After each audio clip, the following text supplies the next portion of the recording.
రూ. 500 నోట్లతో తస్మాత్ జాగ్రత్త. ఒకసారి గుర్తెచ్చుకోండి. రూ. 500 నోట్లు, రూ. 1000 నోట్లు, పాత నోట్లు రద్దు చేస్తూ నరేంద్ర మోదీ ఏం చెప్పారు?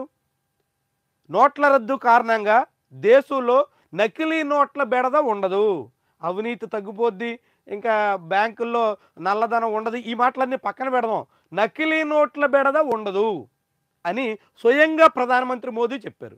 ఇప్పుడు మళ్ళీ కేంద్ర ప్రభుత్వం ఏం చెప్తుందంటే మార్కెట్లో 500 నోట్లు నకిలీ నోట్లు పెరిగిపోయాయి కాబట్టి జాగ్రత్తగా చూసుకోండి అని జనాన్ని హెచ్చరిస్తోంది. ఏమనాలి దీన్ని? భారీగా నకిలీ నోట్లు పాకిస్తాన్ నుంచి వచ్చేస్తున్నాయి, ఇప్పుడు పాకిస్తాన్ నడ్డి విరిచేదానికి మొత్తం పాకిస్తాన్ ఆర్థిక వ్యవస్థ కుదేలైపోయింది అంటూ వాట్సాప్ యూనివర్సిటీలో కథలు.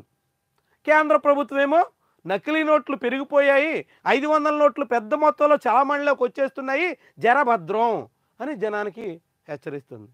వాట్సాప్ యూనివర్సిటీ ఏమో కహానీలు ఒల్లిస్తుంటే ఇక్కడేమో జనాలకేమో వెతలు తప్పడం లేదు.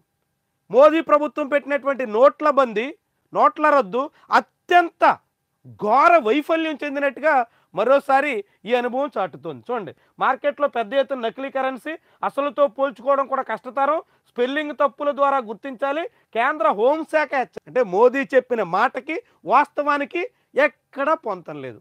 మోదీ ఓ మాట చెప్తారు, అది ఆచరణలోకి రాదు. స్వచ్ఛ భారత్ అంటారు, అందుకు విరుద్ధంగా వ్యవహారం ఉంటుంది. మేక్ ఇన్ ఇండియా అంటారు, అందుకు పూర్తి భిన్నంగా వ్యవహారం నడుస్తుంది. నకిలీ నోట్లు రద్దు చేసేసామంటారు, ఇప్పుడు నకిలీ నోట్లు మార్కెట్లోకి వచ్చే జాగ్రత్తగా చూసుకోండి అని కేంద్ర ప్రభుత్వమే చెప్తుంది. చూడండి, ఎక్కడే ఏ విషయంలోనూ కూడా మోదీ ప్రభుత్వం వచ్చిన తర్వాత చేపట్టినటువంటి కార్యకలాపాలు, ప్రకటించినటువంటి పథకాలు, చెప్పినటువంటి ప్రచారాలు ఏది ఆచరణలోకి వచ్చినటువంటి అనుభవం లేదు. అందుకు విరుద్ధమైనటువంటి వ్యవహారమే సాగుతోంది.